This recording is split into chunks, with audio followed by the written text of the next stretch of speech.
বল বারের কাছে তৈরি করে দেওয়ার পরে গোল দিয়ে দিলেন। হ্যাঁ, গোলের কৃতিত্ব হয়তো যিনি গোল দিলেন তার তিনিই পেলেন এবং বাহবাও পেলেন, ম্যান অফ দ্য ম্যাচও হতে পারেন হন অধিকাংশ ক্ষেত্রে। কিন্তু পুরো মাঠে যে অন্য যে ৯ জন খেলোয়াড় পুরো মাঠ জুড়ে খেলেন তাদের কথা আমরা বেমালুম ভুলে যাই, কিন্তু ফাইনালি কিন্তু ওই টিমের বিজয়। এই সরকারের একমাত্র দায়িত্ব হওয়া উচিত আমি মনে করি যে জনগণ কি করে রাষ্ট্রের সাথে সেই সম্পর্ক প্রতিস্থাপন করতে পারে এবং সেটির একমাত্র মাধ্যম হচ্ছে ভোট। রাজনীতি থেকে রাজপথ সব জায়গায় এক ধরনের অস্থিরতা বিরাজ করছে। যারা একসময় কাঁধে কাঁধ মিলিয়ে আন্দোলন করেছে সেই ছাত্ররা আজ মুখোমুখি অবস্থান নিয়েছে এবং রাজনৈতিক শক্তি কিংবা গণ অভ্যুত্থানের অংশীজনরা আমরা দেখছি বিভিন্ন কারণে মুখোমুখি অবস্থানে।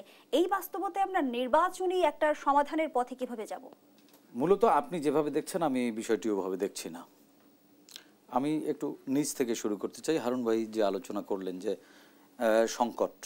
সংকট তো আছেই। গত ১৭-১৬ বছর বা তারও বেশি সময় যদি আমরা হিসেব করি তাহলে আমাদের বেসিক প্রবলেমটি কোন জায়গা থেকে শুরু হয়েছে সেখান থেকে আলোচনা শুরু করতে হবে। আমাদের বেসিক প্রবলেমটি কিন্তু ডেমোক্রেসি। আমাদের কিন্তু লাস্ট 15 ইয়ারে ডেমোক্রেসির মারাত্মক ঘাটতি ছিল, যেই কারণেই কিন্তু ফ্যাসিবাদ মাথাচড়া দিয়ে উঠেছে। এবং আপনি যদি ফ্যাসিবাদের হিস্ট্রি ঘাটেন বা ফ্যাসিবাদ নিয়ে গবেষণা করেন আপনি দেখবেন যে ফ্যাসিবাদের সিস্টেমটাই এরকম। তারা প্রথমে ডেভেলপমেন্টের কথা বলে গণতন্ত্রকে মাটি চাপা দিয়ে দেয় এবং এক ধরনের কাল্ট ক্রিয়েট করে যে উনি ছাড়া কিছু হবে না, ওনার বিকল্প নেই। এই গত 15 বছর ধরে আমরা কিন্তু এই চর্চার মধ্য থেকে এসেছি, যেই কারণে এই যে প্রজন্ম এখন যারা জেনজি হিসেবে মাঠে আছে বা এই জুলাই বিপ্লবে বা গণ অভ্যুত্থানে আন্দোলনের প্রথম সারিতে ছিল, তারা কিন্তু আসলে ডেমোক্রেসি দেখেনি, অধিকাংশই ডেমোক্রেসি দেখেনি। যেই কারণে তাদের মধ্যে ডেমোক্রেসির অ্যাবসেন্ট তো অবশ্যই আছে, বা ডেমোক্রেসি তারা কতটুকু বোঝেন সেটা নিয়ে সংশয় রয়েছে। তো তারা 17 বছর ধরে এক ধরনের ফ্যাসিবাদের মধ্যে তাদের বেড়ে ওঠা, যেই কারণে তারা ফ্যাসিবাদের বিরুদ্ধাচরণ করতে গিয়ে ফাইনালি গত 17 বছর ধরে বিএনপি জামাত সহ যে রাজনৈতিক দলগুলো আন্দোলন করছিল ডেমোক্রেসির জন্য, সেই দলগুলো যে প্রেক্ষাপট ক্রিয়েট করেছে তারা শেষ সময় গিয়ে আমি বলবো এটি ফুটবল খেলার মতো যে একেবারে বল বারের কাছে তৈরি করে দেওয়ার পরে গোল দিয়ে দিলেন। হ্যাঁ, গোলের কৃতিত্ব হয়তো যিনি গোল দিলেন তার তিনিই পেলেন এবং বাহবাও পেলেন, ম্যান অফ দ্য ম্যাচও হতে পারেন হন অধিকাংশ ক্ষেত্রে। কিন্তু পুরো মাঠে যে অন্য যে 9 জন খেলোয়াড় পুরো মাঠ জুড়ে খেলেন তাদের কথা আমরা বেমালুম ভুলে যাই, কিন্তু ফাইনালি কিন্তু ওই টিমের বিজয়। তো এখন যারা ছাত্ররা যারা আছে, বৈষম্য বিরোধী ছাত্র বলেন, জাতীয় নাগরিক কমিটি বলেন, তাদের অবদানকে আমি ছোট বা খাটো করে দেখছি না, তাদের অবদানও অবশ্যই আছে। কিন্তু গত 16 বছর বা 17 বছর ধরে যে রাজনৈতিক নেতৃবৃন্দ বা যে রাজনৈতিক দলগুলো আন্দোলন সংগ্রাম করে এরকম একটি প্রেক্ষাপট তৈরি করেছে, তাদের লড়াইটা বেসিক লড়াইটা ছিল কিন্তু গণতন্ত্রের জন্য। সুতরাং ফাইনালি আপনি কোটা বিরোধী বা বৈষম্য বিরোধী আন্দোলন মাঠে গোল দিলেও মূল আন্দোলন ছিল গণতান্ত্রিক। সেই জায়গা থেকে আমি বলবো গণতান্ত্রিক রাষ্ট্রে পলিটিক্যাল রেটরিক বলে কিছু জিনিস থাকে। এখন আপনি যে বিষয়টি আলোচনা করলেন যে সংস্কার না নির্বাচন, এই ইস্যুতে ছাত্রদের মধ্য থেকে ছাত্রদের সাথে রাজনৈতিক দলগুলোর এক ধরনের দূরত্ব তৈরি হয়েছে। আমি বিষয়টি এভাবে দেখব না। যতই দিন এগোচ্ছে ততই পরবর্তী নির্বাচন আমাদের কাছাকাছি বা সামনে চলে আসছে।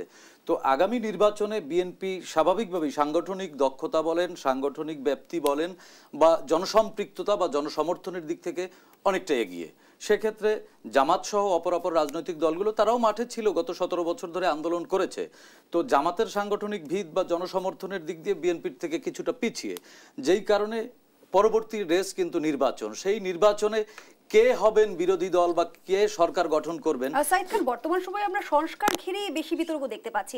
ছাত্রদের মনে কি এই বিষয়ে সংশয় আছে যে সংস্কারের বিষয়ে বিএনপি বড় বাধা হয়ে দাঁড়িয়েছে? না না না না, বা কখনোই সংস্কারের বাধা কোনো রাজনৈতিক দলই কিন্তু সংস্কারের বাধা না। সংস্কার একটি চলমান প্রক্রিয়া। যেমন আপনি কিন্তু আজকেও সংস্কার হয়ে এই অফিসে এসেছেন, আমি কালকেও সংস্কার হব। ঠিক আমার জন্মের সাথে সাথে আমার মা আমার বাবা আমাকে কিন্তু সংস্কার করেছেন। এটি একটি চলমান প্রক্রিয়া। সংস্কার চূড়ান্ত কোনো রূপ নেই সংস্কারের। যেমন অনেকগুলো সভ্যতা পেরিয়ে আজকে কিন্তু আমরা এই বিশ্বায়নের যুগে এসেছি। আপনি পেছনের সবগুলো কিন্তু সংস্কার, ভবিষ্যতে আমরা 100 বছর 500 বছর 1000 বছর ধরে সংস্কার হতে থাকবো। সুতরাং সংস্কারকে আপনি চূড়ান্ত ডেডলাইন দিয়ে সংস্কার শেষ করতে পারবেন না। হারুন ভাইয়ের সাথে এই জায়গায় আমি একমত যে সংস্কার আপনি ডেডলাইন দিবেন কি করে, কি সংস্কার করবেন, সংস্কারটি আপনি চিহ্নিত করেন যে এই জায়গাগুলো সংস্কার করবেন। আপনি যে এখন যে সংস্কারের কথা বলছেন এরপরে কি আর সংস্কারের প্রয়োজন হবে না? অবশ্যই সময়ের সাথে সাথে আমাদের বদলাতে হবে এবং সংস্কারও হতে হবে। সুতরাং আপাত দৃষ্টিতে গত 16 বছরের যে ফ্যাসিবাদী দুঃশাসন বলবো, সেই দুঃশাসনের পতনের পরে এই মুহূর্তে আমাদের কাছে সবচেয়ে বড় সংস্কার হচ্ছে কোন উইন্ডো দিয়ে আমরা গণতন্ত্রের পথে ঢুকবো, এবং এই গণতন্ত্রের পথে ঢুকবার জন্য আমাদের বেসিক সংস্কার কোনটুকু প্রয়োজন, সেটি হচ্ছে জনগণের মালিকানা, রাষ্ট্রের সাথে যে মালিকানা থাকবার কথা সেই মালিকানা ফেরত দেওয়া, এবং এই মালিকানা স্থাপিত হয় রাষ্ট্রের সাথে জনগণের একমাত্র ভোটের মাধ্যমে। এই সরকারের একমাত্র দায়িত্ব হওয়া উচিত, আমি মনে করি, যে জনগণ কি করে রাষ্ট্রের সাথে সেই সম্পর্ক প্রতিস্থাপন করতে পারে, এবং সেটির একমাত্র মাধ্যম হচ্ছে ভোট।